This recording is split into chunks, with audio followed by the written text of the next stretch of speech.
Hello guys, a very good morning to all और happy Holi सभी को। होली की राम राम।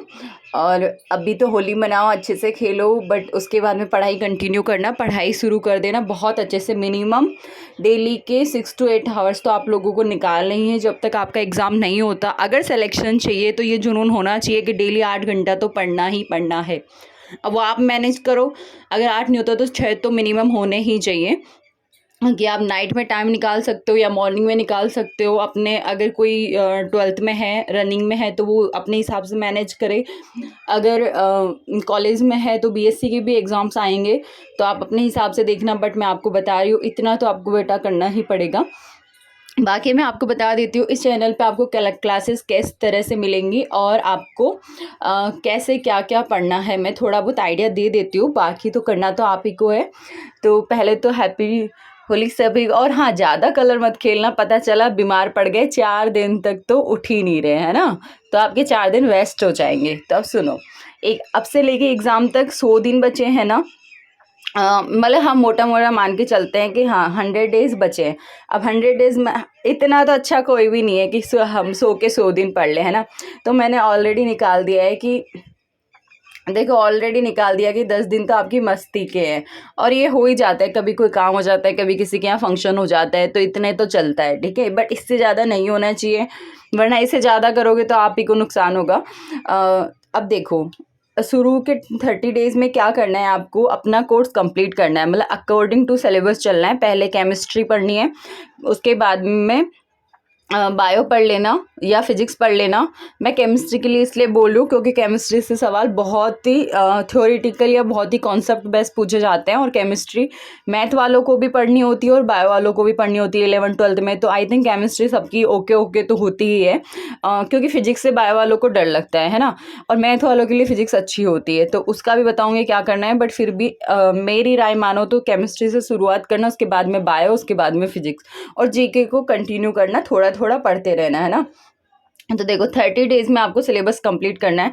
कंप्लीट करने का मतलब ये 30 से 60 हो जाए तो कोई दिक्कत नहीं है, बट मतलब आपको अकॉर्डिंग टू सिलेबस चलना है। आप अपने नोट्स जो भी बनाओगे या जो भी बुक से पढ़ोगे या जो भी अपने हिसाब से लिखोगे या कहीं से वीडियोस देखोगे या कहीं से कोर्स लोगे, मेरी राय यही है इस टाइम पे, अगर आपको थोड़ा बहुत भी आता है तो सेल्फ करो, क्योंकि आपको पता भी नहीं चलेगा कोर्स के चक्कर में कब 3 महीने पूरे हो जाएंगे। क्योंकि उनकी क्लासेज 1-1 घंटे, 2-2 घंटे, 3-3 घंटे तक की होती है। तो कितना देखोगे आप, आपका पूरा टाइम तो देखने में ही चला जाएगा। तो याद कब करोगे, और याद कर भी लिया तो रिवीजन कब करोगे। बिना रिवीजन के तो पेपर के टाइम पे याद नहीं आना, फिर बाहर आके बोलोगे आता तो बहुत कुछ था पर कर कुछ नहीं पाए। समझ रहे हो मेरी बात। तो एग्जाम से पहले के जो 3-4 महीने होते हैं ना, वो आपको 100% रिवीजन के लिए और सेल्फ स्टडी के लिए देना चाहिए। और अब तो बच्चे भी 3 ही महीने हैं ना, तो बाकी आपका खुद का डिसीजन है। अगर कोई वीक पॉइंट है, जैसे आपको फिजिक्स से डर लगता है, बायो से लगता है या फिर केमिस्ट्री से लगता है, तो आप ओनली उन्हीं की क्लासेस देख के उनको अच्छे लेवल पे ला सकते हो। बट इसका मतलब ये नहीं है कि आपको जो आता है आप उन्हीं की उन टॉपिक्स के लिए भी 10-10 घंटे तक वीडियोस देख रहे हो। समझ रहे हो मेरा मतलब। अब मैं आपको स्वीट एंड शॉर्ट पे बता देती हूँ कैसे क्या मैनेज करना है। तो 30 डेज आपने निकाल दिए कंप्लीट कोर्स करने के लिए। बाकी 30 डेज कंप्लीट रिवीजन। रिवीजन का मतलब ये, अगर कोई न्यू टॉपिक चल भी रहा है ना, तो कोई बात नहीं, आपको 6 घंटे पढ़ने के लिए बोला है ना मैंने, 6 से 8 घंटे। 3 घंटे आप 3 घंटे वो टॉपिक करो, बाकी के 3 घंटे रिवीजन करो। बट रिवीजन को बिल्कुल मत छोड़ देना। कोई सोचे नोट्स बनाऊंगा, आराम से करूंगा, आराम से लिखूंगा, है ना। तो 2-3 महीने बच्चे पता भी नहीं चलेगा ये टाइम कब निकल जाएगा। उसके बाद में आपको क्वेश्चंस भी प्रैक्टिस करने होते हैं। तो लास्ट के 30 डेज तो आपको ऐसे निकालने हैं कि बस। और हाँ, कोई भी टॉपिक पढ़ो उसके शॉर्ट नोट्स बिल्कुल बनाना, और खुद के बनाए हुए शॉर्ट नोट्स ही समझ में आते हैं। शॉर्ट नोट्स मतलब जो भी आपको इंपॉर्टेंट लगे या जो भी आपके टीचर्स वगैरह ने इंपॉर्टेंट बताया हो, उसको 2 पेपर पे लिख लेना। मतलब जैसे पूरा टॉपिक हुआ 10 पन्नों का, बट आपको शॉर्ट नोट्स बनाने ओनली 2 to 3 पेजेस के, ताकि आप एंड में जब एग्जाम देने जाओ ना, तो उनका फटाफट फटाफट अपनी नज़रों से निकाल सको, मतलब फटाफट रिवीजन कर सको, ठीक है। और प्रैक्टिस के लिए आपको मेरी बात सुनो, सबसे पहले या तो कोई गाइड ले लो, कोई सी भी ले लो, अरिहंत की ले लो, दक्ष की ले लो, लक्ष्य की ले लो, कोई सी भी ले लो। वो सिर्फ इसलिए कि आपको एक जगह सारा मटेरियल मिल जाए जो इम्पॉर्टेंट है। पर बुक्स पढ़ना इतना ईजी नहीं होता, पर कोई बात नहीं, एक बार ले लो। उसके बाद में 11th-12th की जो एनसीईआरटी है, आपके पास पे पुरानी बुक्स है या किसी ने संजीव पासबुक पढ़ी हो, एसपी, जो उस टाइम पे मैंने जब 12th की थी तब मेरे टाइम पे तो आती थी। और हाँ, मैं आपको 11th-12th की केमिस्ट्री और बायो बहुत अच्छे से करवा सकती हूँ। मैंने खुद ने उस टाइम बहुत अच्छे से की थी। मुझे आपको बताने की नीड नहीं है, बट मेरे केमिस्ट्री में उस टाइम पे 96 मार्क्स थे और बायो में 93 मार्क्स थे। तो इतना कॉन्फिडेंस तो है कि मैं जो बता रही हूँ वो सही है, गलत नहीं है। मैं आपको 100% तो नहीं करवा सकती क्योंकि इतना टाइम नहीं होता, बट जितना भी होगा मैक्सिमम अपना इस चैनल पे दूँगी टाइम, और आपके लिए कंटेंट भी दूँगी और आपको बताऊँगी भी कहाँ से कहाँ पढ़ना है। बहुत सारे बच्चे उलझ जाते हैं कि ये पढ़ लूँ, वो पढ़ लूँ, वो पढ़ लूँ, वो पढ़ लूँ, और एग्ज़ाम से पहले पता चलता है पढ़ तो बहुत कुछ लिया बट दिमाग में तो कुछ बैठा ही नहीं। समझ रही हो मेरी बात? तो आपको थोड़ा पढ़ना है बट बार-बार पढ़ना है ताकि वो आपके दिमाग में अच्छे से फिट हो जाए। अगर आपको मेरी बात एक भी काम की लगी है ना, तो सब्सक्राइब करके जाना चैनल को, ठीक है? और आने वाली क्लासेस देखनी भी है, ओनली सब्सक्राइब करके काम खत्म नहीं होना। अब सुनो, उसके बाद में 10 डेज़ आपके निकाल ही दिए, है ना? ये तो हो गए 100 डेज़ का बँटवारा। अब सुनो मेरी बात, है ना? आपके सिलेबस में केमिस्ट्री के 10 टॉपिक्स होंगे, फिजिक्स के भी इतने ही हैं और बायो तो बहुत ज़्यादा है ना? तो सबसे पहले केमिस्ट्री पढ़ो, आपको ऐसा लगेगा चलो एक तो निपट गई, है ना? उसके बाद में फिजिक्स पे आना, जो मैथ वाले हैं उनको तो कोई दिक्कत ही नहीं है। और बाकी आप राजस्थान जीके भी तो कर सकते हो। और मेरी बात, देखो यहाँ पे 2 तरह के बच्चे हैं ना, एक तो वो जिनके पास में फिजिक्स, केमिस्ट्री और मैथ है, और एक वो जिनके पास में फिजिक्स, केमिस्ट्री और बायो है ना। तो जिनके पास में फिजिक्स, केमिस्ट्री और मैथ है, उनको तो ऐसा लगेगा कि चलो फिजिक्स, केमिस्ट्री और केमिस्ट्री कर लेते हैं बहुत अच्छे से, पर बायो कैसे होगी, है ना? और बायो उन्होंने पढ़ी भी नहीं है। तो उनके लिए एक ही राय है कि वो राजस्थान जीके को अपना बहुत स्ट्रॉन्ग बनाए। मतलब राजस्थान जीके इस लेवल पे लेके जानी है कि अगर उसके 50 क्वेश्चंस आने हैं 100 मार्क्स के, अभी तो अपन पुराना पैटर्न ही मान के चल रहे हैं, तो आपको 100 में से कम 70-18 मार्क्स आपके वहाँ आने चाहिए, देख लो। तब तो आप बायो को बहुत लाइटली ले सकते हो कि थोड़ा बहुत पढ़ूंगा, जो जो समझ में आएगा वो, और बाकी छोड़ दूंगा। बट अगर आपकी राजस्थान जीके भी वीक है और बायो भी वीक है तो बेटा ऐसे काम नहीं चलेगा। एक सब्जेक्ट को तो आपको अच्छे से मतलब अच्छे से करना ही पड़ेगा। आप बस ये छोड़ सकते हो, जैसे कि अभी फिजिक्स, केमिस्ट्री, बायो वाले हैं, तो फिजिक्स भी आनी है, केमिस्ट्री भी आनी है और बायो भी आनी है ना? तो उनको बायो भी पढ़ना पसंद है, केमिस्ट्री भी पसंद है, बट फिजिक्स में होता है कि यार पर थोड़ा बहुत हो जाता है ना। और उनका थोड़ा रहता है भी फिजिक्स में बहुत कैलकुलेशन है, न्यूमेरिकल्स है या फॉर्मूले हैं, याद नहीं होते, कोई बात नहीं। बट एक चीज़ ध्यान रखना, फिजिक्स, केमिस्ट्री, बायो में केमिस्ट्री और बायो को बहुत स्ट्रॉन्ग बनाओ कि आपका एक नंबर ना कटे, और उसके बाद में आप राजस्थान जीके को अच्छा कर लो, ठीक है? बट फिजिक्स को ऐसा नहीं है बिल्कुल ही छोड़ दो, बिल्कुल छोड़ दोगे तो सिलेक्शन तो दूर दूर तक नहीं है। तो उसको बहुत मॉडरेट लेवल पे, मतलब जो आपका बहुत स्ट्रांग है उसको स्ट्रांग पॉइंट पे, जो आपका वीक है उसको मॉडरेट लेवल पे तो लेके जाना ही जाना है।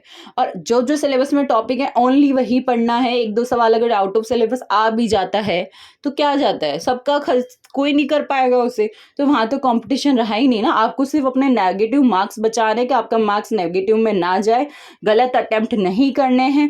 आपको जितना आता है आप उतना ही करोगे, आप अपना 100% दोगे, रिजल्ट की टेंशन नहीं लोगे अभी से कि पेपर आउट होगा, पेपर ये होगा, पेपर वो होगा।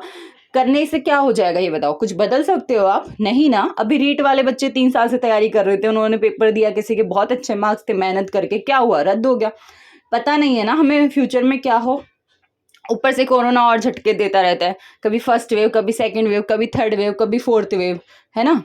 तो ये सब नेगेटिविटी अपनी माइंड से निकाल दो। तो वरना यही सोचते रहोगे ना, मैं कैसे करूँ, कैसे करूँ, कैसे करूँ, तो कुछ भी नहीं होना। इससे अच्छा है थोड़ा थोड़ा शुरू करो, पक्का बहुत कुछ हो जाएगा, ठीक है? अब मैंने बता दिया आपको फिजिक्स, केमिस्ट्री, मैथ है, तो अपना फिजिक्स को, केमिस्ट्री को और राजस्थान जीके को बहुत सॉलिड कर लो। बायो को हल्का फुल्का ले देख लो, ठीक है? और फिजिक्स, केमिस्ट्री, बायो है तो फिजिक्स को हल्का फुल्का देख लो, केमिस्ट्री, बायो और राजस्थान जीके को कर लो, है ना?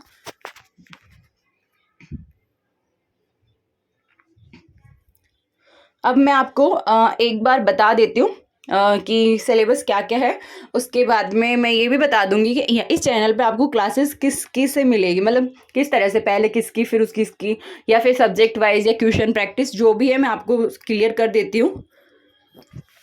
ये देखो, क्योंकि अभी नया सिलेबस नहीं आया है, नया सिलेबस आने में अभी लगेंगे 1-2 से 3 वीक भी लग सकते हैं, या 1-2 वीक तो मिनिमम मान के चल ही सकते हो। तो आप लोग तैयारी इसी सिलेबस इसी पैटर्न पे करो। तो इसमें राजस्थान ये सामान्य ज्ञान जो था वो 100 मार्क्स का आता है, और जीव विज्ञान, फिजिक्स और केमिस्ट्री जो है वो 200 मार्क्स की आती है ना। ये लास्ट टाइम जब पेपर हुआ था 2018 उस टाइम का है। अब देखो इसके अंदर नेगेटिव मार्किंग होती है 1/3 है ना, और इसमें 40% लाना तो कंपलसरी है। अगर किसी बच्चे के 40% भी नहीं आए तो वो तो वैसे भी कंसीडर नहीं होंगे कट ऑफ में। देखो जीव विज्ञान के अंदर ये टॉपिक है ना, आप स्क्रीनशॉट लेना अच्छे से और नोट कर लेना। सबसे पहले आपको यही पता होना चाहिए कि आप जो एग्ज़ाम दे रहे हो उसका सिलेबस क्या है, उसका एग्ज़ाम पैटर्न क्या है, वरना तैयारी कैसे करोगे, है ना। तो आप जीव विज्ञान, भौतिक विज्ञान, रसायन विज्ञान का मैं आपको बता रही हूँ। जीव विज्ञान का पार्ट ए में ये वाला सिलेबस है। अब मैं ये लाइनें पढ़ के बोलूँ तो आपका टाइम वेस्ट हो। इतने तो सब समझदार है, जब एग्जाम कंपटीशन एग्जाम की तैयारी कर रहे हैं, कंपटीशन एग्जाम की, तो थोड़ा तो ऐसा होना ही चाहिए ना, हाँ चलो मैम हम खुद कर लेंगे। तो आप इनको पढ़ना, अपने नोटबुक में लिखना कि बायो में आपको ये करना है, केमिस्ट्री में ये करना है, फिजिक्स में ये करना है। सिलेबस याद हो गया ना, समझ लो आधा काम तो हो गया। आपको ये तो पता होगा कहाँ से क्या आ सकता है। तो आप ये सबसे पहले जीव विज्ञान देखोगे। जीव विज्ञान में ये 8 टॉपिक देखना। उसके बाद में ये देखो, मैंने इसीलिए लिखा था जीव विज्ञान तो बहुत ज़्यादा है ना। जीव विज्ञान के अंदर ये आनुवंशिकी, मेंडल के नियम, मतलब पार्ट बे भी दे रखा है। उसके बाद में भौतिक विज्ञान, रसायन विज्ञान। अब आप ये मत सोचना बायो बहुत ज़्यादा है तो बायो पेपर में बहुत ज़्यादा पूछ जाएगी, ना बच्चा ना। केमिस्ट्री के भी 33 सवाल समथिंग आते हैं, फिजिक्स के भी इतने ही आते हैं, बायो के भी इतने ही आते हैं। वो बायो दे रखी है इतनी, वो इनकी मर्जी। तो आपने भौतिक विज्ञान के टॉपिक देख लिए होंगे और रसायन विज्ञान के भी देख लिए होंगे, है ना। भौतिक विज्ञान में भी 10 टॉपिक है और रसायन विज्ञान में भी 10 टॉपिक है।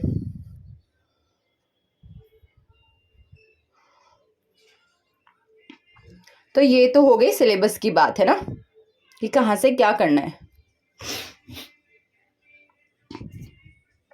अब आगे देखते हैं।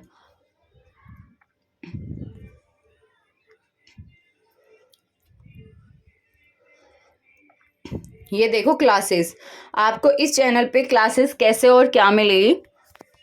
देखो 21 से लेके 30 मार्च तक मैं आपको केमिस्ट्री के टॉपिक्स करवाने वाली हूँ, जो जो इम्पोर्टेंट है।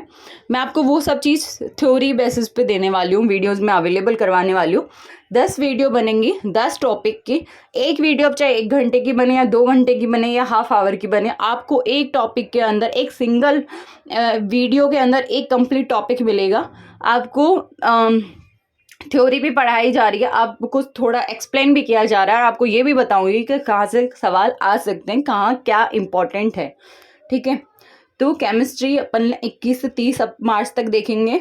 फिर 1 से 20 अप्रैल तक अपन बायोलॉजी देखेंगे, क्योंकि बायोलॉजी के अंदर बहुत सारा सिलेबस है, मैंने आपको बताया था, तो उसमें टाइम लगेगा, तो उसको हमने 20 दिन दिए। उसके बाद में 21 से 30 अप्रैल तक अपन फिजिक्स देखेंगे। अब मेरी बात सुनो, आप पूरी तरह से चैनल पर डिपेंड नहीं रहोगे। अगर कोई आपको कहता है किसी भी यूट्यूब चैनल पे कि ये पढ़ लो बस सफिशिएंट है, तो नहीं होता बच्चों। एग्जामिनर क्या देगा एग्जाम में, उसके माइंड में क्या चल रहा है, ये आप लोग पहले से नहीं सोच सकते कि अच्छा ये आएगा, सर ने बोला अच्छा ये आएगा। वो आपको ये बता सकते हैं कि यहाँ से एक सवाल आ सकता है, समझ रहे हो, मतलब प्रोबेबिलिटी बता सकते हैं, क्योंकि उनका एक्सपीरियंस है उस सब्जेक्ट में। उनको पता है कि ये इंपॉर्टेंट है, यहाँ से सवाल पूछे जाने के चांसेस बहुत ज़्यादा है, तो आपको वो चीज़ बता देंगे। पर ये नहीं बोलेंगे कि ये पक्का आएगा, ये कोई टीचर्स नहीं बोलता। और पेपर होने के बाद में सब यही बोलते हैं कि ये हमारे नोट्स में से आए थे, है ना। बट आपने कभी नोट किया एक चीज़, नोट्स भी 4-4 5-5 रजिस्टर भर जाते हैं, ठीक है। कहाँ ढूंढें कि कहाँ से सवाल आया है। तो कहने का मतलब यही है कि आता सिलेबस से ही है, सिलेबस से बाहर नहीं जाना, आना उन नोट्स से ही है। बट ये कोई नहीं बोल सकता कि इसी लाइन से सवाल आएगा, वो बस बोल सकते हैं कि इस लाइन से सवाल बन सकता है। तो बस मैं भी आपको वही इंपॉर्टेंट बताऊंगी कि हाँ यहाँ से आपको पूछा जा सकता है, तो उनको आपको हाईलाइट करके रखना है या उनको नोट कर सकते हो। बाकी मैं आपको यहाँ पे अरिहंत बुक किसी को खरीदने की जरूरत नहीं है।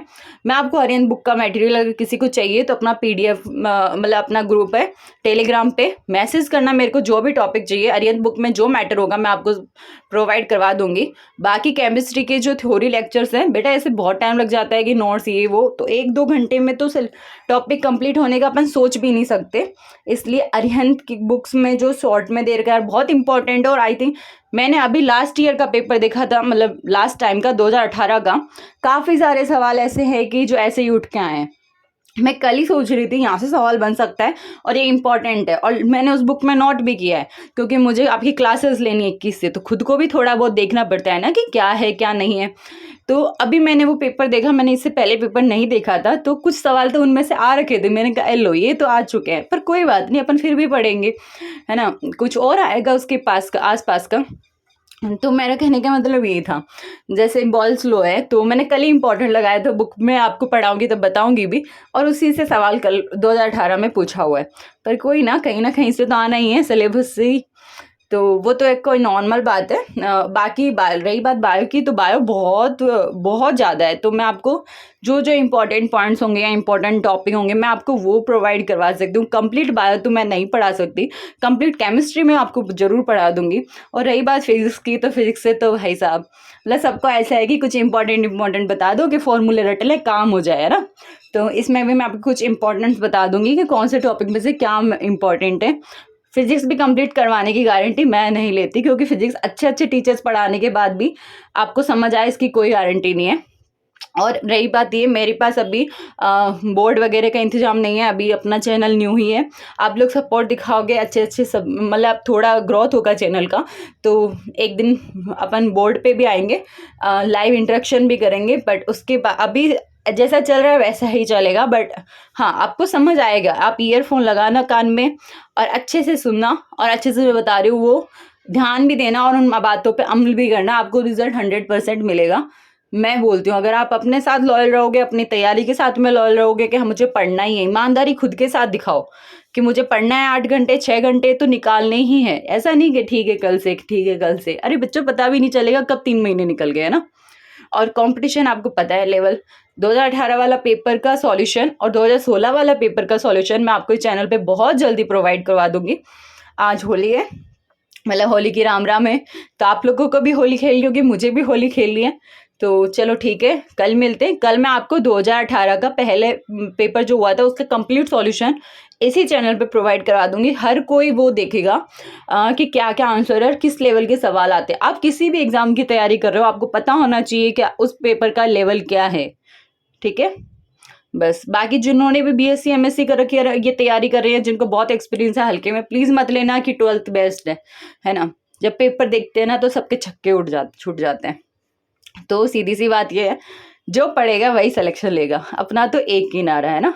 चलो ठीक है, आप अपनी तैयारी करो, और हैप्पी होली वापस से सबको, और अच्छे से होली मनाओ। उसके बाद में अच्छे से पढ़ाई वगैरह करो, और इस साल आपको एक जॉब मिल ही जाए। गवर्नमेंट जॉब की तैयारी कर रहे हो तो सबकी प्रायोरिटी गवर्नमेंट जॉब ही होती है, तो गवर्नमेंट जॉब मिल ही जाए, ये मेरी बेस्ट विशेस है सबके लिए।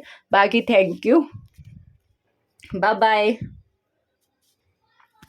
आई थिंक बहुत ज़्यादा बड़ा लेक्चर हो गया, इतना बड़ा मैंने पहले कभी लेक्चर लिया नहीं है, बट ये आपको मोटिवेट करना था, आपको कुछ बताना था, पेपर के बारे में डिस्कस भी करना था। तो आई होप आप ये वीडियोस देखोगे भी, लाइक भी करोगे, और हाँ समझ में आया है कुछ तो सब्सक्राइब भी करोगे। बाकी कुछ समझ में नहीं आया है तो कमेंट टॉक का ऑप्शन आता है ना, कमेंट बॉक्स में जाओ और कमेंट करो, मैम आपकी मैम पक्का रिप्लाई करेगी, ठीक है। Bye bye.